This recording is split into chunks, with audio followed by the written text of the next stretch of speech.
ॐ स्थापकाय च धर्मस्य सर्वधर्मस्वरूपिणे अवतारवरिष्ठाय रामकृष्णाय ते नमः। वसुदेवसुतं देवं कंसचाणूरमर्दनं देवकी परमानन्दं कृष्णं वन्दे जगद्गुरुम्।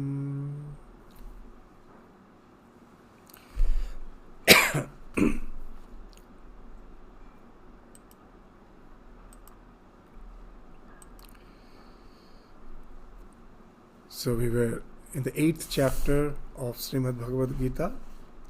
In the last class, we have covered up to the 16th verse of the 8th chapter of Bhagavad Gita.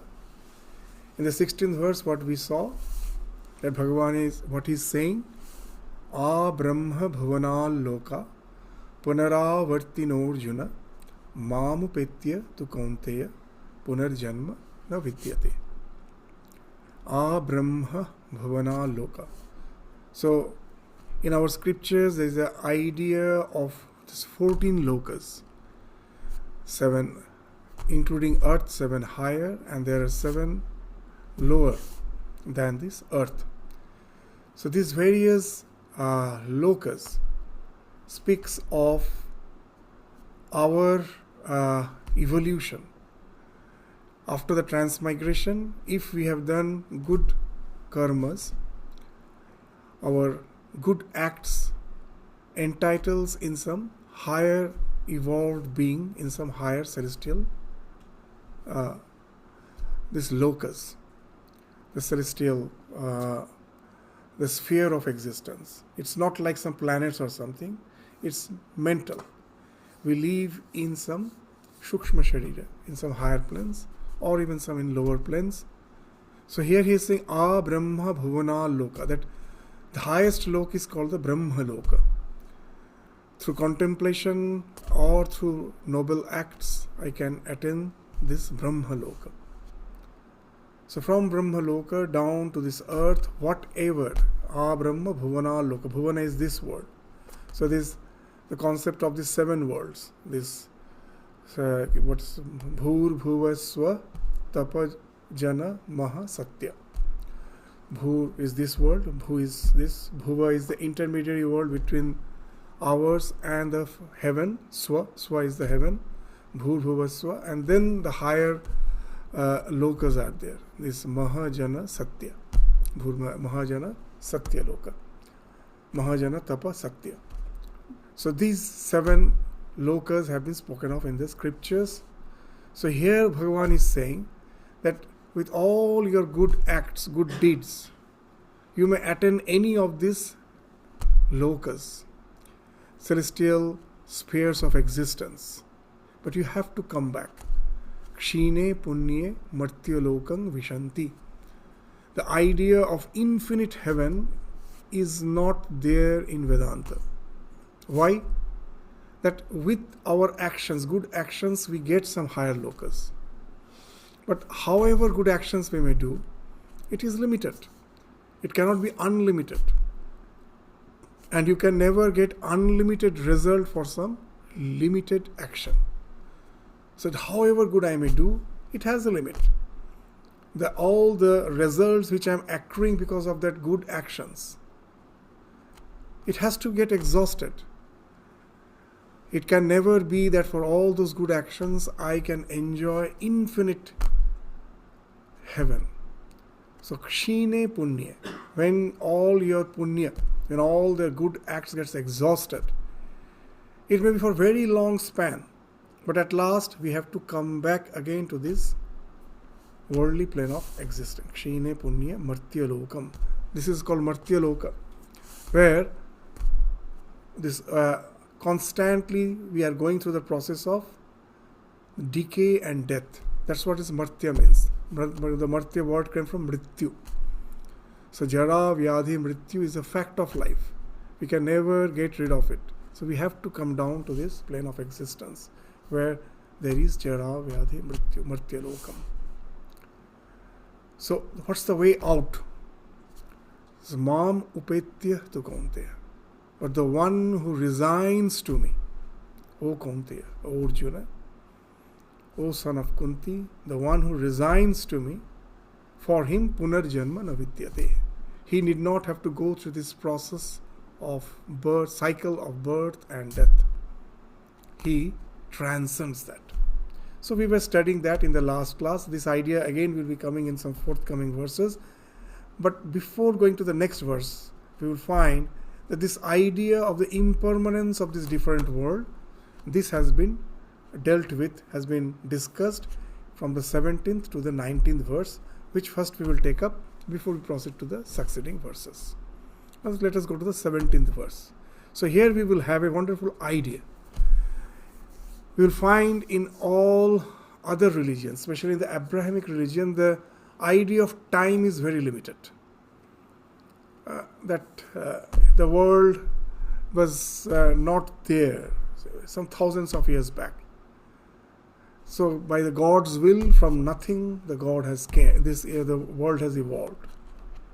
And when Swami Vivekananda was in the West, he found that with the development of the science, as if the pillars of the religions were falling off, because these were the ideas on which the entire theology was based.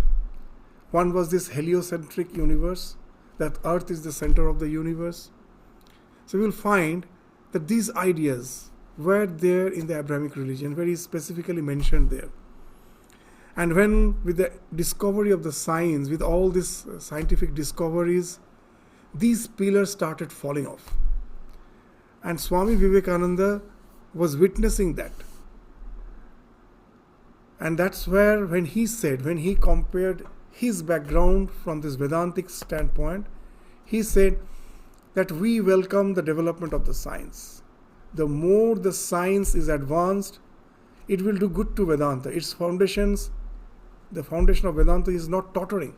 It will not fall off. What will happen? It will actually make the foundation more strong. Why?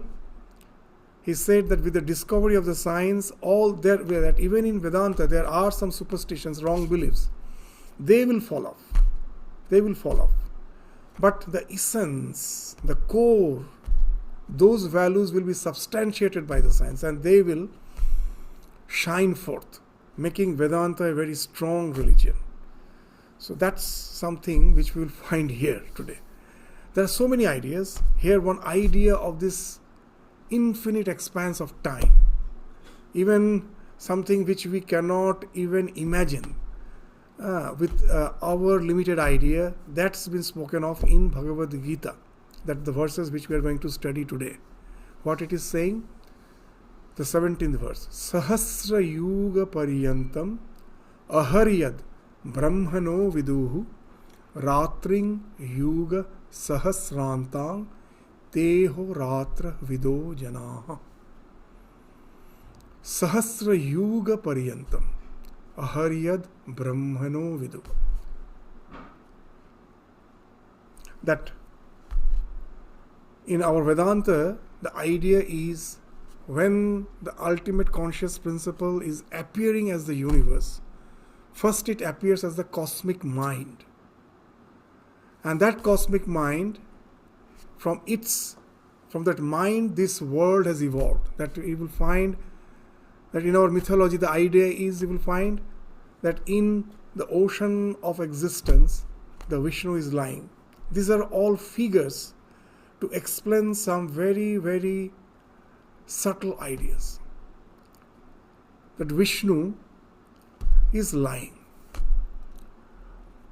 From the navel of the Vishnu, a lotus evolves, and on that Brahma is the first evolute of Vishnu, he is sitting. And what he is doing, he is just meditating.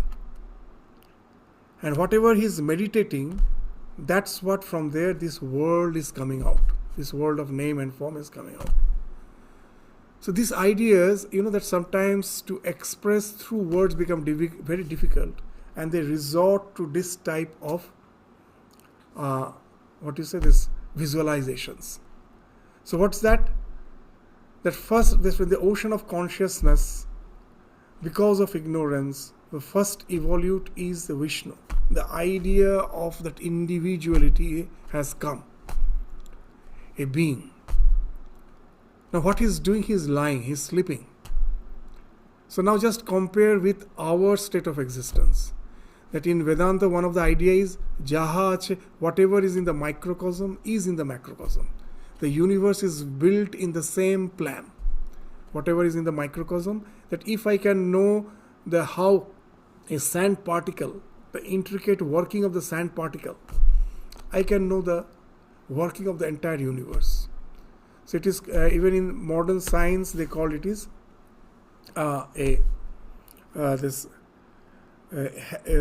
heliocentric. That exact means the example I will give you. A term I am exactly forgetting. That suppose there is a cross. You see from a distance a cross. And now as you go near, you find this cross is made of dots. And each dot is again a cross. Now you magnify each cross. You will find they are again made of some things which are still smaller cross. So what it speaks of? That the cross is actually made of small crosses. The same plan is there in the entire creation. So if you can know the way a small atom, a small molecule is working, you can know the working of the entire universe. As Sri Ramakrishna used to say very nicely, when there's a householder, when the mother of the house is cooking rice, how she knows that the rice has been cooked? So when the water is boiling, she will just pick up a single rice particle and she will press it between her fingers. If she finds that it is soft, it has boiled, she is assured that the entire rice has boiled. Just by tasting one rice, she knows that all the rice has boiled. So similarly, by studying the microcosm, you can know the working of the macrocosm. So now, let us take us the individual. That Vishnu's, when he is lying, what it is equivalent to? It is our deep sleep state. Why? See, in the deep sleep state, is our mind vacant? I have no experience of the world. But can I say our mind is vacant? No. All the ideas are there in seed form, isn't it? They are there in seed form. When I wake up, interact with the world, those which were in the seed form, lying dormant, they pop up. Those ideas were there. The mind was not vacant. All the ideas were in the mind. When I wake up, I start interacting with the world, they start popping up from the mind. So similarly, in the Vishnu, the entire seed of the creation is there lying dormant. From there, Brahma comes. He is the cosmic mind. And when Brahma comes, what he is doing? He is contemplating. So that's the cosmic mind. And from that, this world of name and form is evolving. So sometimes it's very difficult. Is it all thought? It is from the product of the thought. So there is science, quantum mechanics and all those things nowadays have quite advanced to really find substantiality in this idea. That it's all thought. It's the thought which is appearing as this world of name and form. We have previously gone into the details so many times. Recently, as it is not the context here, we need not again go to that. In future again, the scope will come. We will try to understand again that how everything is coming out from thought and thought alone, from the mind. That mind, the entire world is the evolute of the mind. So here, just to come to this idea, that from the mind of Brahma, this world is evolving. And just as when we wake up, this world manifests for us. When we sleep, the world again, as if in the seed form, goes in our mind. So here they are saying the same way. When the cosmic mind evolves, it's the daytime for Brahma. And then, just like this individual, that cosmic mind also goes to sleep. then the entire cosmic existence merges into that mind and goes into the seed form. So that's what they're saying. But the interesting thing is, what's the time span of that? For us, within 24 hours, for 8 hours we are sleeping, rest of the time we are awake. We can take, for practical purpose, half of the time we are sleeping, half of the time we are awake. The same thing they are saying, that there is this, for the entire day of Brahma, half of the day he is sleeping and half of the day is awake. This half of the day when he is awake, what is that? That is equal to Sahasra Yuga. This is very interesting. 1000 Yuga. Now what is one Yuga? Here in Bhagavad Gita it is being not that way specifically mentioned. But in our scriptures, in the Puranas, that time, exact years, they have given a tentative schedule. What's that? The Yuga means that every Yuga has this 4, means Mahayuga. Here Yuga means Mahayuga. One Mahayuga has 4 Yugas. What are these 4 Yugas? This Satya Yuga, and then this Treta, Dwapara and Kali. These are the 4 Yugas we speak of. Now we are in the Kali Yuga. This Kali Yuga, what's the span of this Kali Yuga? It has been mentioned in our scriptures, 432,000 years. Okay, Kali Yuga is 432,000 years. As per our history, we say after the passing away of the Krishna, Bhagavan Krishna, the Kali Yuga has started. It is just 5,000 years. It has just started. Means it is just what we are saying now. What seeing everywhere, war, this tension everywhere. We are disgusted. We feel how long it will go on. It has just started. It has to go on for quite a long time. As per that, our calculation goes 430,000 years. And what's the previous, just previous to Kali, what was Dwapara? The Dwapara is just the double of Kali Yuga. The better Yugas have longer this span. So Dwapara Yuga was twice the Kali Yuga, that is 432,000 into 2, that comes to 864,000 years. Okay, that was the duration for the Dwapara Yuga. And before that, what was the Yuga? Treta. That's the 3 times of this Kali Yuga. That's again 432,000 into 3. That comes to 1,296,000 years. It means our earthly years. And Satya Yuga is 4 times of this Kali Yuga.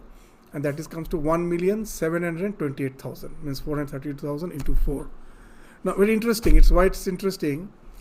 So all these 4 Yugas together means it becomes 4 million, means if you just add up Kali Yuga, Dwapara Yuga, Treta Yuga, Satya Yuga, it comes to 4,320,000 years. These earthly years, our years. That's why we are saying this concept is something big. It's not 4,000 or 5,000 years. It's something even we just struggle to imagine. So here they are saying that Brahma is awake for 4,320,000 earthly years. 4,320,000 earthly years. And for that, this 10 times the Kali Yuga it becomes. And the night is again the same. Very interesting. Just let us forget this what science says about life on earth. That this, if you even search in the Google, you will find they say that the total span of earth, already we are almost in a bit more than the middle, means we have crossed half. It's about 10 million years. 5 million, it has been born 5 million years back. But when it was born, there was no life. Life came about 3.5 million years back. And how long life will be there? Not till the end of the earth. The sun will start growing. When it becomes a red ball, a time will come, the Rakshak will become Bhakshak. At present, sun is the source of all life. And at last, you have heard this word, that the one who is supposed to save you is sometimes exploiting you. The same sun at last will become Bhakshak. When it will become so big, it will engulf the earth and there is no question of life then. When it will happen? Another 1.5 million, sun will very big, so big that the temperature of the earth will increase. The engulfment will come another 4 or 5 million years later, but it will become a huge red ball giant in another 1.5 million years, and when the temperature increases, there is no question of life. So we can think of life in earth for another 1.5 million. So how long the life on earth is there? Earth may be for 10 million. You will find it's about that 4.5 to 5 million years. So if we take the day of Brahma, it's almost telling, it's very interesting, that as long as life is there, that's the day of Brahma. Now you may say, but the earth is there. Here they are saying that everything dissolves. Now as long as I am there, the world is there. Very interesting. What is there we don't know. As long as life is there, through your senses, what you're seeing, I think the things are all out there, but it is all the projection of the mind. Is there then nothing outside? There is something. But what it is there, I can never know. That example which we give all again and again. A red flower.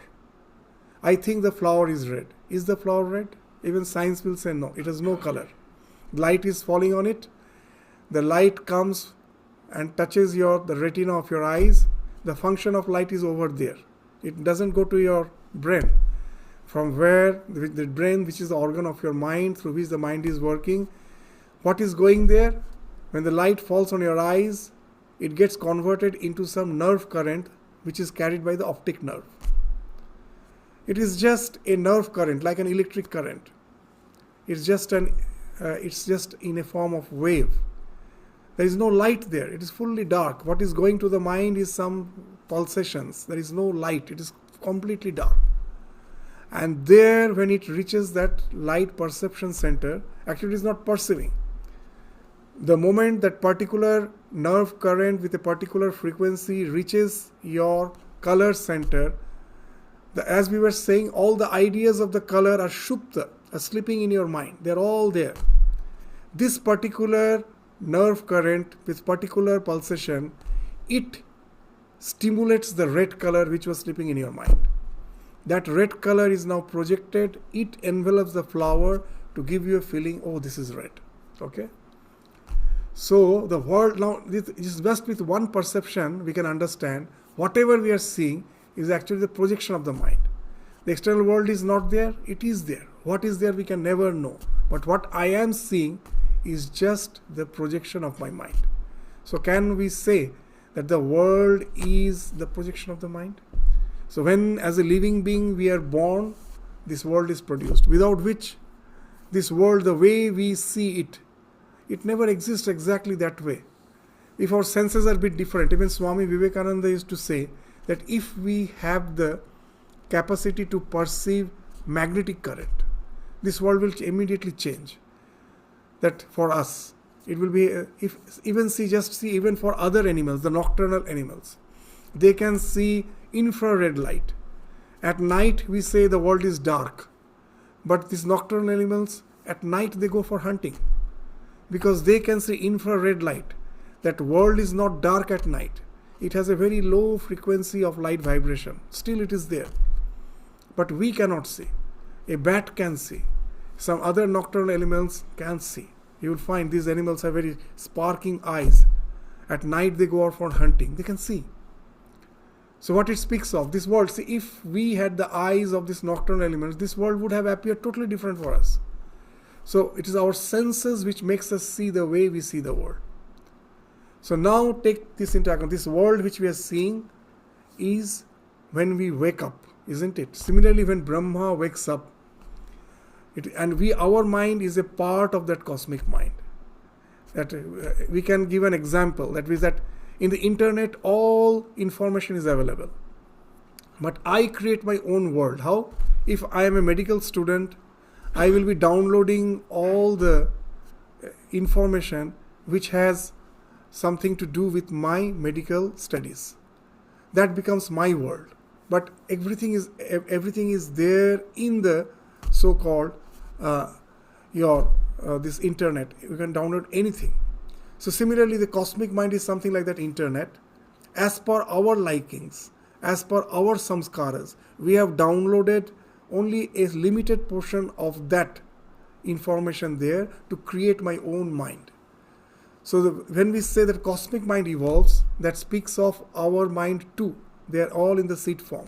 When the cosmic mind evolves, the world evolves, and from that, this all the individual beings with their limited, this mental vision, they are also coming out from that. So they will find this wonderful thing. What it is spoken of today, in this verse, there are many ideas you will find very interesting. Another idea is there, very interesting idea. That now that life has evolved another, say, 3.5 million years back, it is going to be there for another 1.5 million. Approximately 5 million years, the science also says the life is going to be there. Here it is, we are finding they are saying that Brahma's day is 432 this million, this 4,320,000.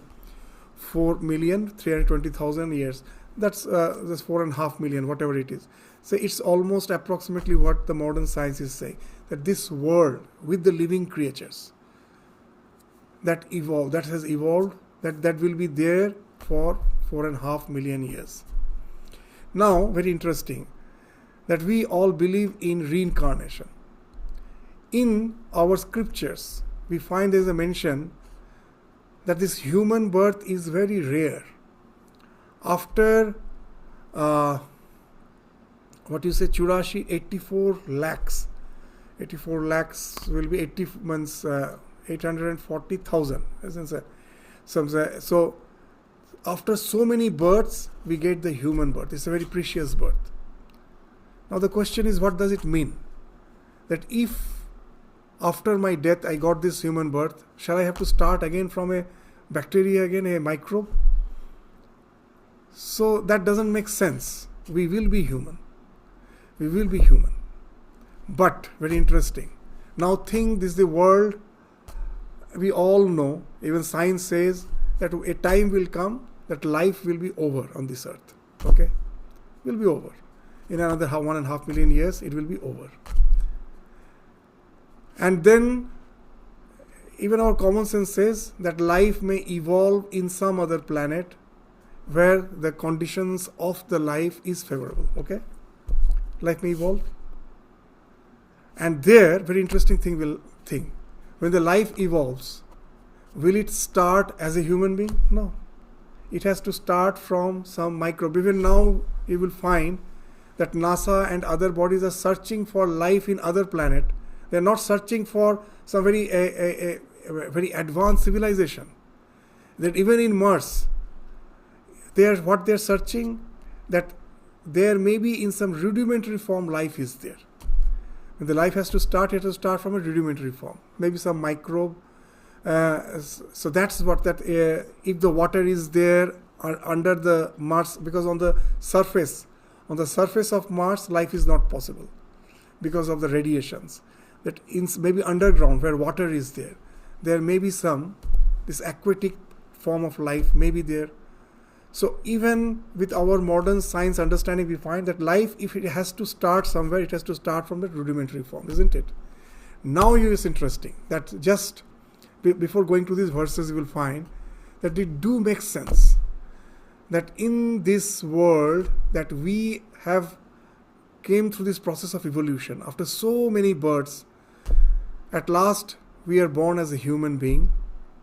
And if we are not liberated, we will get chance to be born as a human being. Won't have to start from a microbe.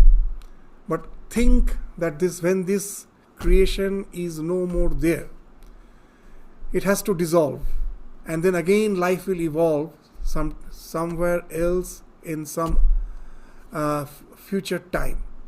It will evolve. Will it evolve from as I was a human being? Will it again evolve as a human being? No. It has to start again from that rudimentary form, isn't it?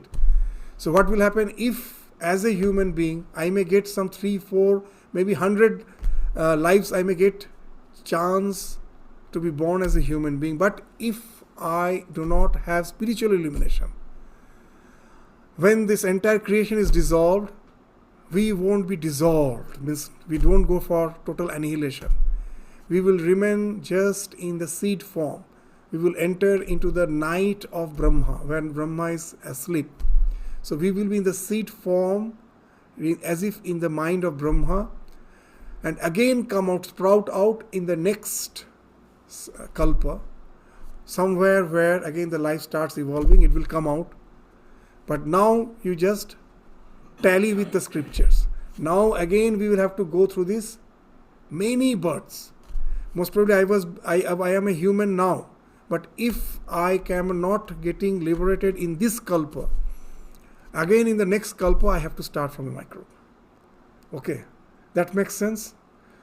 Because you have to evolve. Then again from the very beginning. So now just think what a tremendous waste of time it will be. Just going through this entire process again to start from that. So now this Vaishnava Shastras also make sense when they're saying that we have to go through these 84 lakh births to be again born as a being as advanced as a human being, who can self-reflect, who can just ask, who am I? A small microbe cannot ask, who am I? They have stimuli-response conditioning, but they cannot ask, who am I?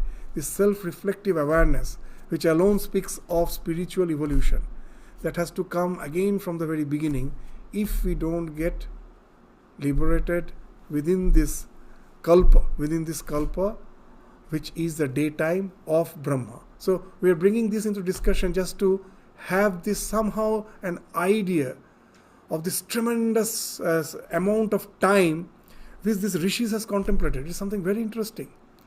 Just 4,032,000 years they are thinking the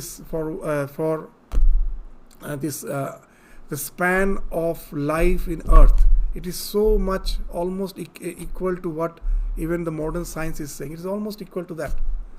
That for that life will be there. And as a human being, we have evolved after long, because humans are here just for, even in science say that for 3.5 million years the life is there on earth, but humans are there just for the last 300,000 years, nothing, not more. It's a very small span compared to the entire span of life. So as a human being, we are just for such a small time. It took such a long time to evolve, to be born as a human being, and then only, as Sri Ramakrishna says, Manushi ekmatra jeev je Bhagavan chinta korte pare.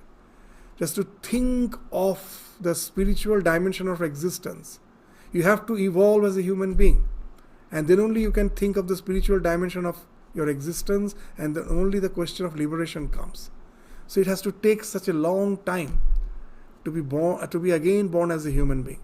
So now we will understand that this huge span of life which they are speaking of, that do make sense. What they are saying, Sahasra Yuga Pariyantam Aharyad. Aharyad means the daytime.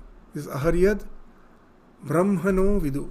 This of Brahma, this 1000 Yuga is the day of Brahma. Ratring Yuga Sahasrantam. And what is night? Another 1000 Yuga. So once this creation, one life is annihilated on this earth, for another, this, what you say, this 4,320,000 years approximately, there won't be any life. That is the time when Brahma is sleeping.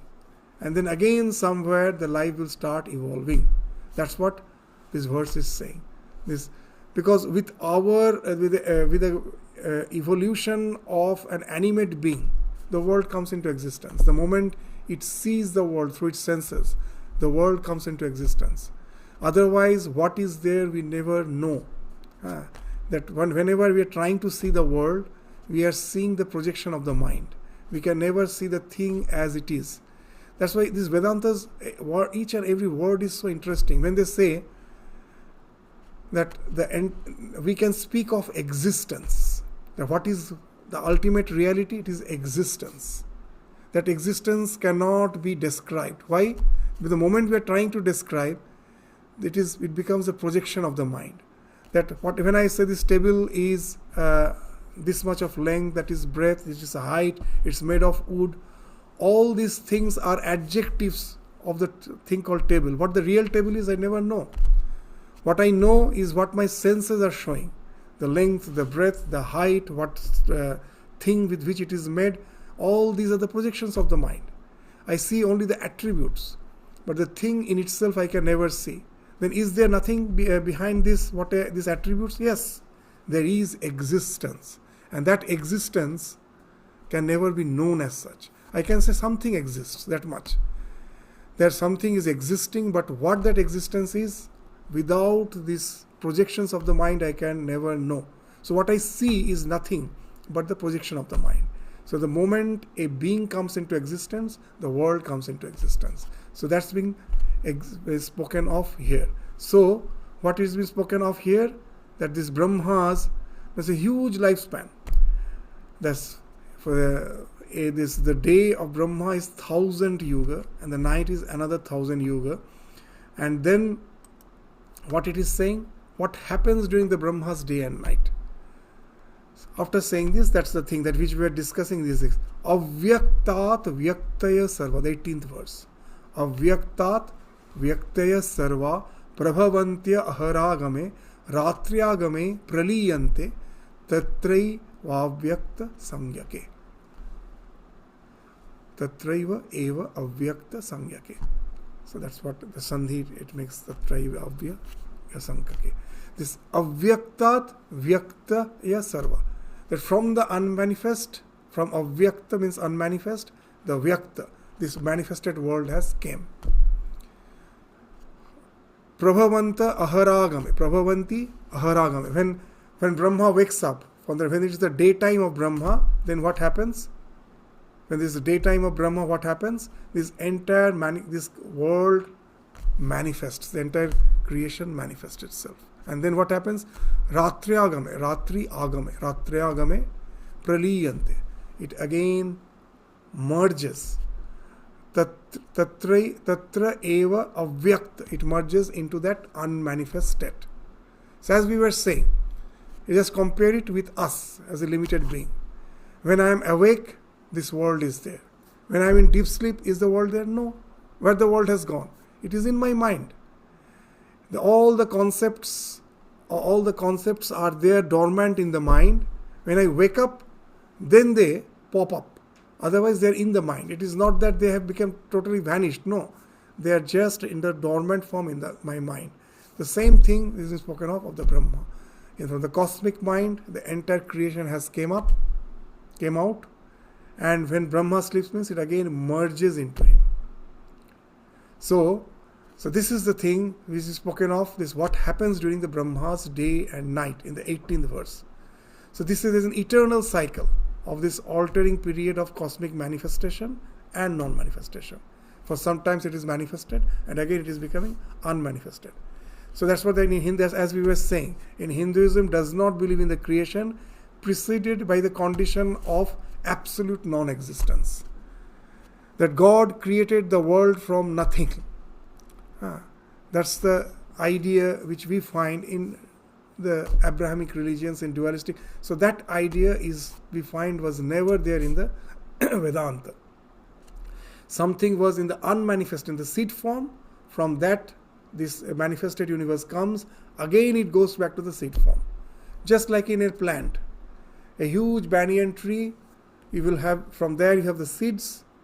From the seeds, again that banyan tree, the seeds falls on the ground. That seed that appears as nothing, but in it the entire banyan tree is there. What that Swamiji used to say, evolution is always preceded by involution. It has to. Something cannot come out of nothing. So just see that why we evolve. Very interesting. We'll give some common example. Unless we have an idea that we are the perfected being, there is no question of evolution. A very common example I will give you. Very common example you will understand. There are two types of poverty. Some people you will find are poor for generations. There was no education, no learning. The background is such, for generations they are poor. That's one type of poverty. Another type of poverty is there. Most probably you are very affluent. Your family was very affluent, And because of some political disturbance, you became refugee. Your family became refugee. They had to migrate to some other country, and they are going through some poverty. You will find the refugees who were rich, who became poor because of some political scenario. They again become rich in just 1 or 2 generations. Have you seen that? But those who go to the tribal belt, the tribals for generations are just living that way. But if someone has been a refugee, they just again flourish in another 1 or 2 generations. Why? Because for a refugee, in their mind, the idea of what life should be is already there, isn't it? It has involved, where the nature has forced you to come to such a situation where you are poor, but in your mind the idea is there. I have to be that. But if you go to a tribal belt, that is their way of life. They never think that some life is something has to be better. I will just give an example. I was in Arunachal Pradesh, Narottam Nagar, and when the first mission school was formed, it is the first school. In the time of Indira Gandhi, when she was the Prime Minister, she thought that somehow education has to be spread in this belt. And now the biggest problem, as no education was there, if you just allow anyone to just go and run school there, chances are there the people will be exploited, because they are so innocent. They will be exploited. So they felt that we have to give the responsibility to some organization who won't exploit them. And that's why the Ramakrishna Mission was approached.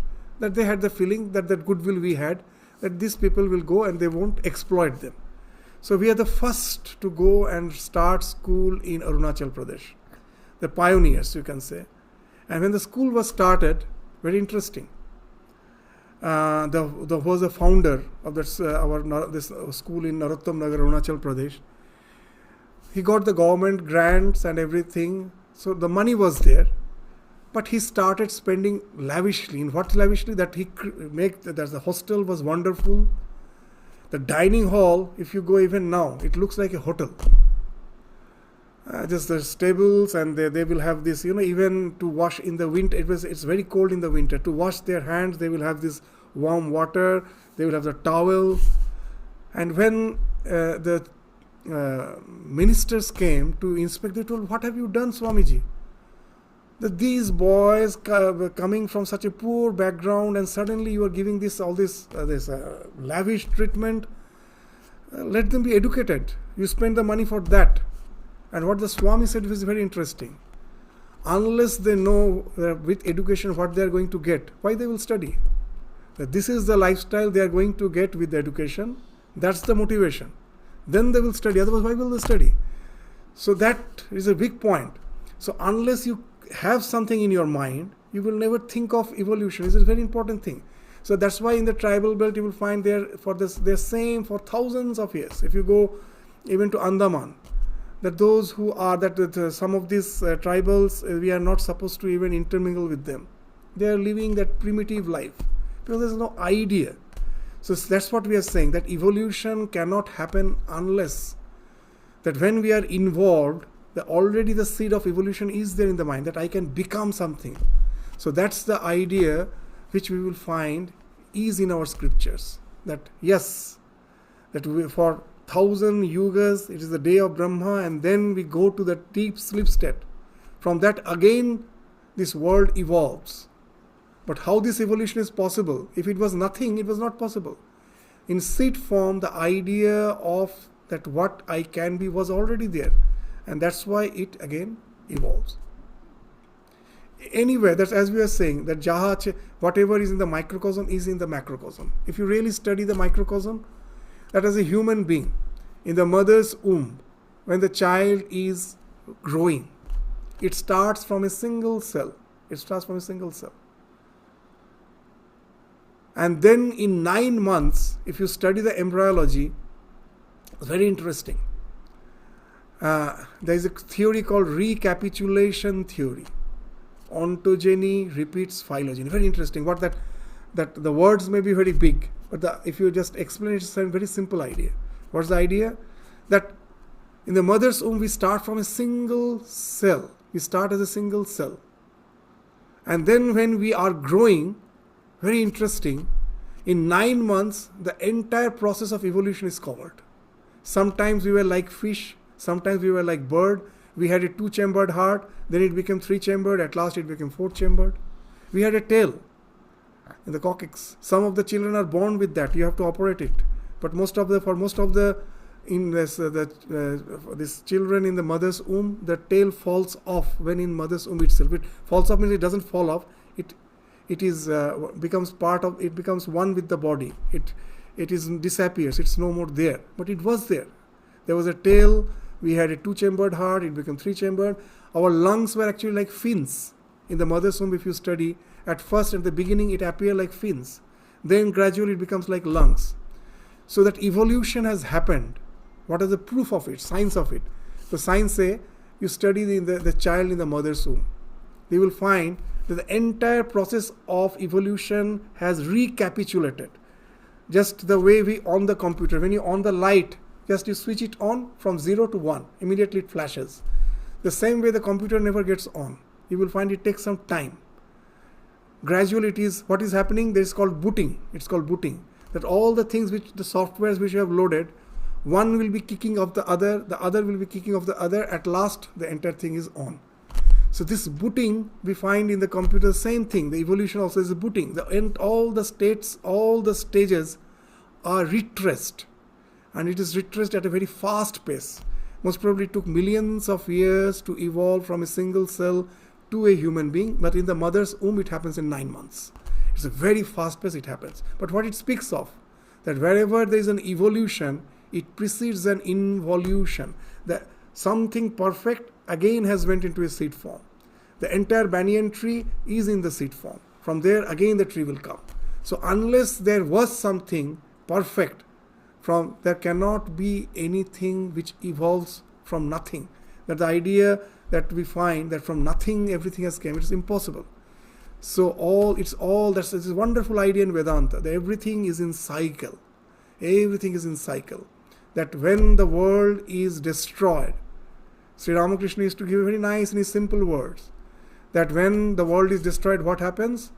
Just like the mother of the house in the olden days in the village, they have the habit, because they have to maintain the family. They have a nice kitchen garden. So they have to feed the mother has to feed the entire family. There is a kitchen garden. Now what the mother will do, what she meticulously does, that whenever the vegetables are there in the garden, she makes it a point to collect the seeds. She has a small bag. In that bag she will keep all the seeds. And again when the proper season comes, she will sow them, and then the plants will come up. So Ramakrishna is saying like that, the mother of the universe keeps the seeds in the bag to again plant it, from which the entire creation will come out. That's Sri Ramakrishna in the gospel in the very beginning is giving that idea. So that's the idea. That when the world is destroyed, does it go to the nothingness? No. It is just unmanifested, avyakta. It's not vyakta, it's not manifested.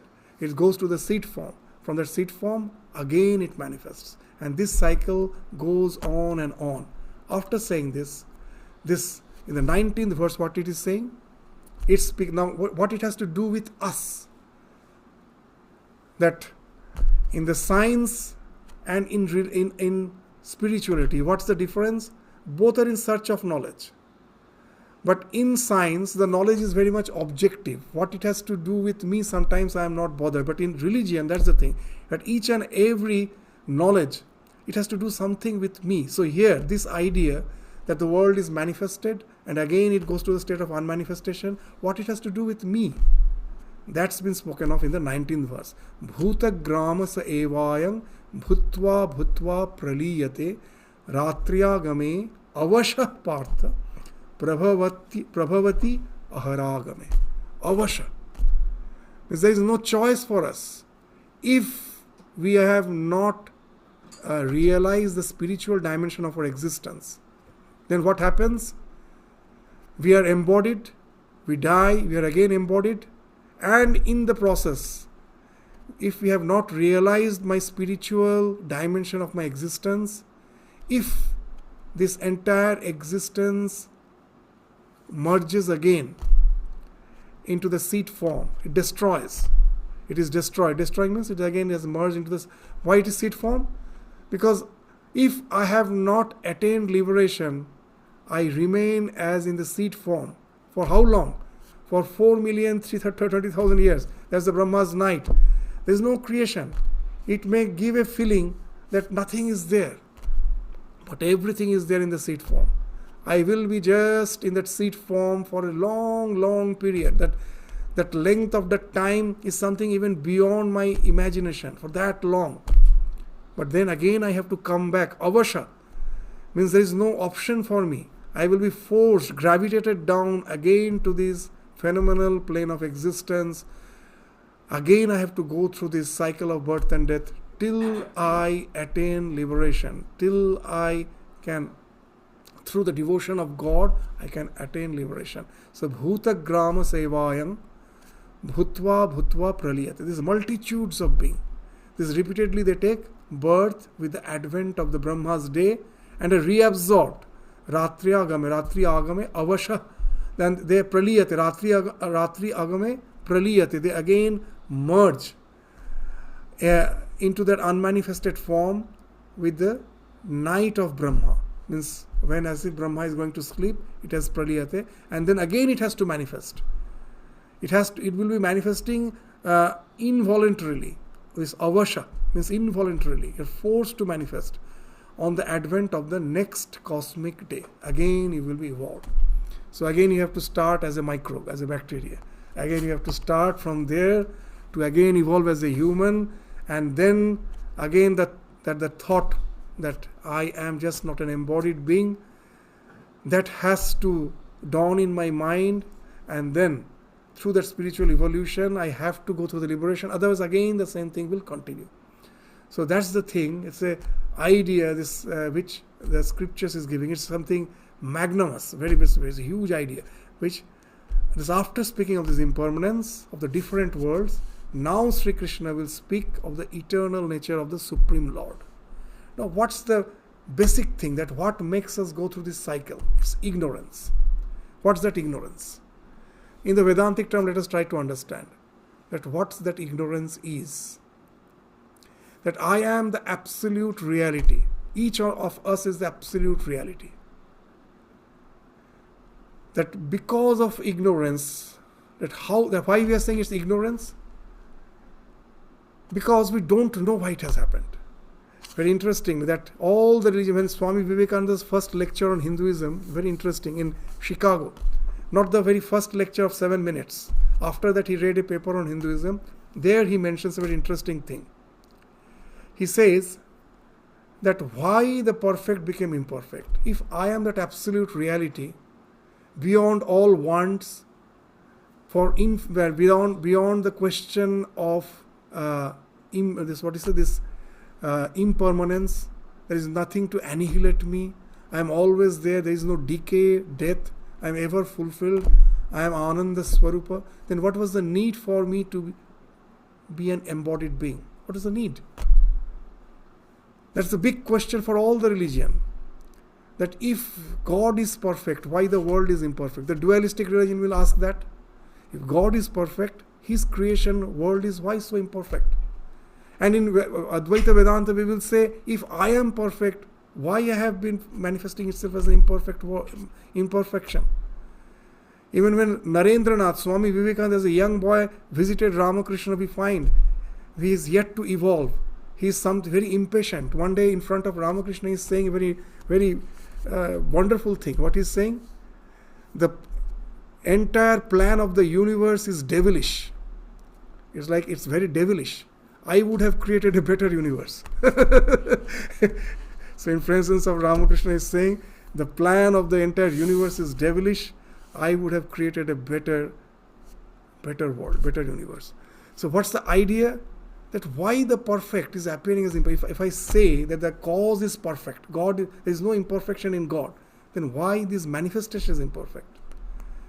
And Swami Vivekananda says all the religions try to give the answer to it, But no one can give any satisfactory answer. Only Vedanta gives a very bold answer. What's that bold answer? All were eager to hear what's that bold answer. The bold answer is we don't know. Simply, that's the bold answer. It's just like when you are dreaming. Do you know when the dream started? You think that to be the natural state of our existence. Only when the dream breaks, then the question can come. Oh yeah, I was dreaming. But within the dream, I can never know when the dream started, why it started. I can never ask those questions.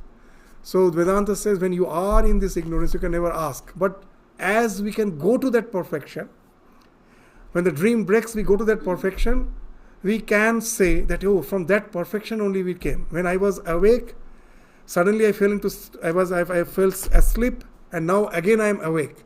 So I am the same person who was dreaming and who was beyond the dream. I am the same person.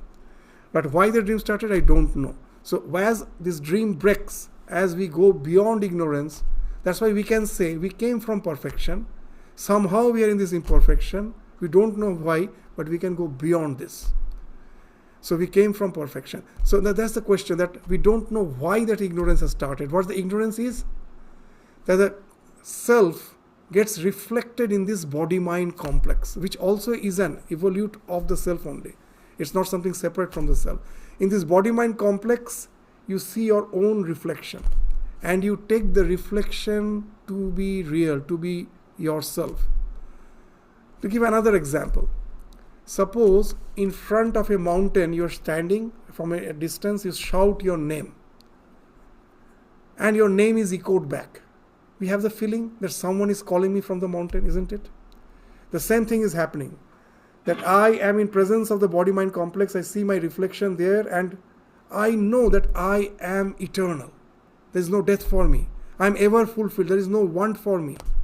There is no hunger, thirst, nothing. I am as I am. So I assert that I am eternal. And I find the reflection in the body-mind complex, from that the echo is coming. I am eternal. I am ever fulfilled. That reflection is coming, ever fulfilled. And now because of this ignorance, I try to realize this infinity and fulfillment through that body-mind complex. You will find even a small bacteria is doing that, nothing else. Just through a microscope, you look at a petri dish. It appears there are some randomly moving particles. The science teacher comes and puts a drop of nutrient in the center, and you find all the so-called randomly moving particles have gathered direction. They are moving towards it. What it shows? That they are life. They are not just simply dust particles. They are life. They are going towards the nutrient. And if I put some toxin, they will run away from it. I can see in the microscope. What? That even that Brahman, when he gets reflected in that microbe body, now he starts thinking, I am infinite. I am ever fulfilled. But through that microbe body it finds, what it finds? That a little change of stimulus will kill it. A little more temperature will kill it. A little, more humidity will kill it. All those factors are there. So now it's struggling. What? Now someone within is saying you are infinite. You are ever fulfilled. But my body is perishing. I am not realizing my infinity nature. So I am trying to realize my infinite nature through something which is a constant flow. This body is changing. And this has resulted in evolution. A struggle to have perfection, fulfillment in this life. See, this single cell conglomerated with other cells. There was a division of labor to fight against the nature. Let me take care of respiration. Let me take care of digestion. You take care of circulation. That's what the human body is. From a single cell, our body is made of trillions of cells. And there is a wonderful division of labor. Why? Because of that ignorance, primary ignorance. That I have to enjoy eternity, because that's what something is saying from within me. I have to realize that fulfillment, something within me is always saying. But as a human being, after coming through this entire process of evolution as a human being, we have the capacity to realize, it's an ignorance. Actually, I am listening to the echo and I am deluded. I am thinking that I have to realize the infinite nature through the body-mind complex, my fulfillment through the body-mind complex. But actually I am already that. I am being deluded by the ego. So the first realization when it comes, with that comes renunciation. Let me detach myself from this. The first sign of realization spiritually is this renunciation. This detachment comes to be established in my own self, then the body-mind complex falls. So unless this has happened, I will be going through this cycle of birth, death, thinking of better life, better fulfillment. Not only in this cycle, if this ignorance has not gone, even in the next cycle, again I have to start, I have to go through this.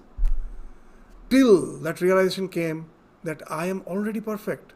It was because of ignorance I was thinking that I have to realize infinity through this body-mind complex. But I am already that. I was deluded by the ego. And then, as Bhagavad Pada Shankaracharya says, this cycle of avidya, kama, karma. From ignorance came the desire.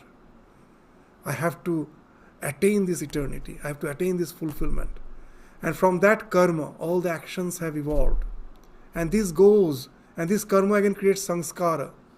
And then again this karma manifests in the mind. Again karma. So this cycle of avidya, kama, karma goes on life after life. Till we realize that it is all useless. I am already that I am searching for. And then the question of rebirth is no more there. So when Bhagavan says that till you realize me, it is the realizing of our real nature. The Lord is the core of our being. Till I realize the spiritual dimension of my existence, that this cycle of birth and death has to go on. We don't know how long. Maybe not only in this kalpa, maybe again in the next kalpa. It has to go on till I realize that I am the essence of the entire existence. I am ever fulfilled. I am already eternal. I don't have to realize it through the body-mind complex. I am already that. So that's the idea. After speaking of this wonderful idea of time, space, such vast idea, that this huge span of life for 4,320,000 years, that this day of Brahma, again the night, we are going through this cycle for we don't know how long. It can only stop once I become aligned to that my own spiritual dimension of my existence. It can be through devotion, it can be through knowledge. Here in this chapter, he will be speaking of it through devotion. And how that it is actually the same thing. Whether it is through devotion or it is through knowledge, it is the same thing. Just with a very funny example, I will just end the class. That how both are same. Both, after all, spirituality is nothing but to get rid of the idea that I am this ego. When someone asked Sri Ramakrishna, when shall I be free? His answer was, when I cease to be. The idea that I am this limited body-mind complex, this is the cause of bondage. This limited ego is the cause of bondage. So whatever, whether you are pursuing jnana or whether you are pursuing bhakti, the ultimate liberation comes when this I, the idea that I am this limited body-mind complex, this falls off. This can come in two ways. You can identify yourself with that absolute, or you can think that the absolute is the only existence, I am nothing. I resign to him, I am nothing. So assertion or total, that's what you say, that's submission. You assert that I am one, and this very funny way, Girish Chandra Ghosh, he used to say a very interesting thing. Now Swami Vivekananda, we find, is full of jnana. His lectures, he's speaking of jnana. And there was another disciple of Ramakrishna, he was Naga Mahashaya. He was a manifestation of humility. That always he used to say that it is the Lord, I am nothing. It is He who is working through me. And in Swamiji's lecture, you find that idea that I am the Atman, I am the Brahman. And Girish Ghosh is to compare these two personalities, Nag Mahashaya and Swami Vivekananda. How? That as he was a poet, he had a very poetic way of describing. He said, this Mahamaya, the Maya wanted to ensnare both Swami Vivekananda and this Nag Mahashaya. So he threw her net. He threw her net on Swami Vivekananda and as well as Nag Mahashaya. Now Swami Vivekananda became so big that the net appeared to be small compared to this Mahamaya's net. It became big, that I am one with the absolute Brahman. And Nag Mahashaya became so small that he could easily pass through that net. That, the holes of the net, he became so small. So it both escaped the Maya that way. That one became so big that the net became small, and other became so small that the net couldn't hold it. He could pass through the net itself. So that way, bhakti and jnana, both are the ways to get rid of the ego and to be established in the spiritual dimension of existence. Through bhakti, how we can do that, Bhagavan will be speaking of in the succeeding verses, starting from the 20th verse, which we will take up again in the next class. So with this, we stop our discussion today. Swamiji, can I ask a Yeah, question? please. The night and day of Brahma that you're describing, the implications of that, is there a relationship of that to what Swamiji says later about microcosm and macrocosm?